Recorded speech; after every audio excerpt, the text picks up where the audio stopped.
ಈಗ ಪ್ರಭಾ ಮಲ್ಲಿಕಾರ್ಜುನ ಅವರು MP election ನಿಂತ್ಕೊಂಡಿದ್ದಾರೆ. ಅವರು ಅಧಿಕಾರ ಇಲ್ದಾಗೆ ನಮ್ಗೆ ಹೊಸ ಕಡಲೆಬಳೆಗೆ ಪ್ರತಿಯೊಂದು ವೈದ್ಯಕೀಯ ಸೌಲಭ್ಯಗಳೇನದು ಕಣ್ಣಿಂದ ಆಗಿರ್ಬೋದು, ನಮ್ಮ ಅಮ್ಮಗೆ ಕಣ್ಣಿಗೆ ಹುಷಾರಿದ್ದಿಲ್ಲ ಅವ್ರಿಗೂ ಹೆಲ್ಪ್ ಮಾಡಿದ್ದಾರೆ.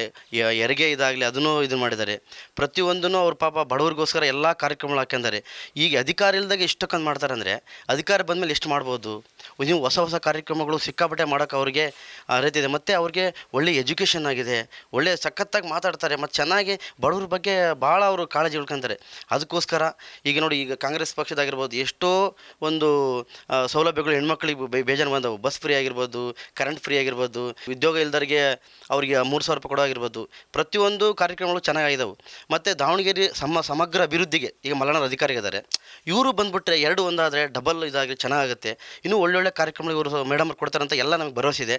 ಅದಕ್ಕೋಸ್ಕರ ನೀವು ಹಾಕಿ ನಿಮ್ಮ ಅಕ್ಕಪಕ್ಕದವ್ರಿಗೆ ಹೇಳಿ ಅವ್ರನ್ನ ಜಯಶ್ರೀನ ಮಾಡಿ ಇನ್ನೂ ಒಳ್ಳೊಳ್ಳೆ ಕಾರ್ಯಕ್ರಮಗಳು ಆಗೋಕ್ಕೆ ಅನುಕೂಲ ಮಾಡಿಕೊಳ್ಳೋದು ನಾನು ಕೇಳ್ಕೊಳ್ತೇನೆ.